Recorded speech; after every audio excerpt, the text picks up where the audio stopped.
یہ 20ویں صدی کے آغاز کے وقت جسے ہم پورا کہتے ہیں مڈل ایسٹ، بلکہ صرف مڈل ایسٹ نہیں، پورا شمالی افریقہ سلطنت عثمانیہ کا حصہ تھا، خلافت عثمانیہ۔ لیبیا، الجزائر، مصر، پورا حجاز، یمن، پورا عراق، شام، اور یہ شام ہی کے حصے ہیں در حقیقت اردن اور لبنان، یہ سب یہ شام عرب، عراق عرب، یہ پورا علاقہ خلافت عثمانیہ یہ اس کا حصہ تھا۔ پہلی جنگ عظیم میں انگریزوں نے عربوں کو بغاوت پر آمادہ کیا، غداری پر آمادہ کیا، انہوں نے خلافت عثمانیہ کے خلاف بغاوت کی، بیج بوئے ان کے دلوں کے اندر نفرت کے، ابھارا انہیں کہ تم ترکوں کے غلام کیوں ہو، تمہیں خود حاکم ہونا چاہیے، تم کھڑے ہو جاؤ، ہم مدد کریں گے، تم بغاوت کرو، تم ان ترکوں کے خلاف ہماری مدد کرو، ہم تمہیں آزاد کر دیں گے، تم اپنے پاؤں پر خود کھڑے ہو جانا۔ یہ بہت ہی ہمارے لیے دردناک المیہ ہے اس پہلی جنگ عظیم کا۔ کرنل لارنس جیسا شخص، برطانوی استعمار، اور اس کے نتیجے میں عربوں نے بغاوت کی۔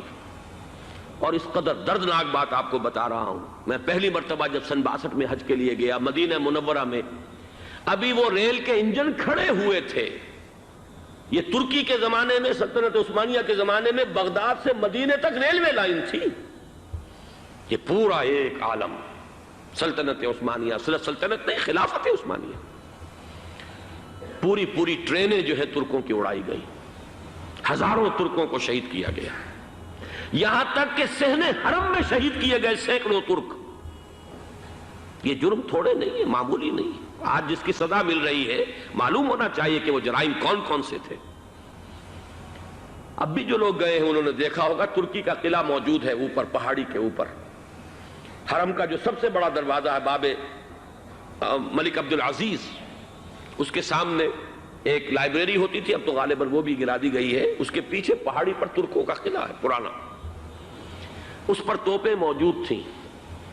جب بغاوت ہوئی ہے، جو حرم میں آئے ہوئے تھے ترک فوجی، ظاہر بات ہے نہتے، وہ تو نماز پڑھنے آئے ہوئے تھے، ان کو وہاں ذبح کیا گیا ہے، اور ترکوں نے اپنی توپیں استعمال نہیں کی کہ کہیں بیت اللہ کو کوئی اذن نہ پہنچ جائے۔ بہرحال یہ غداری ہوئی ہے پہلی جنگ عظیم کے دوران، اور نہ صرف ترکوں پہ عربوں نے کی ہے۔ جیسا کہ میں نے کہا تھا، دو ہیں سب سے بڑے مجرم روئے ارضی کے اوپر امت مسلمہ کے طبقات۔ ہمارا پنجابی سپاہی بھی جا کر انگریزوں کی مدد کر کے ایلن بی کو قبضہ جو لے کر دیا بغداد کا، اس میں ہمارے مسلمان پنجابی سپاہی بھی شامل تھے۔ یہ خون چکاں باب ہے ہماری تاریخ کا اس صدی کا۔ لیکن اس کے بعد سلطنت عثمانیہ کے ٹکڑے ہو گئے، چیتھڑے ہو گئے۔ ایک انگریز نے لکھا ہے، یہ جملہ زہر میں بجھا ہوا جملہ، کہ تاریخ میں یہ بات ثبت ہو جائے گی کہ ایک انگریز نے اس سلطنت کے ٹکڑے کر دیے کہ جو عمر فاروق نے قائم کی تھی رضی اللہ تعالیٰ عنہ۔ یہ پورا عالم، یہ تمام علاقہ کس نے فتح کیا تھا؟ یہ بات ہاتھ بدل گئے تھے، پھر ترک آ گئے، خلافت عثمانیوں کے پاس چلی گئی، لیکن یہ سلطنت تو حضرت عمر رضی اللہ تعالیٰ عنہ کے زمانے سے چلی آ رہی تھی۔ اس کو ایک انگریز کرنل نے، اور اس نے بغاوت پہ آمادہ کر کے عربوں کو اور ترکوں کے پیٹھ میں چھرا ڈھپوا کر ان کے ذریعے سے اور ٹکڑے کر دیے۔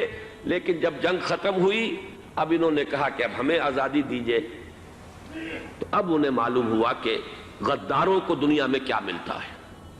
ٹکڑے کر دیے گئے۔ یہ حصہ عراق یہ انگریز کے پاس رہے گا، شام کا یہ علاقہ یہ فرانسیسیوں کے پاس رہے گا، مصر پر انگریزوں کا تسلط رہے گا، لیبیا اطالویوں کے پاس رہے گا۔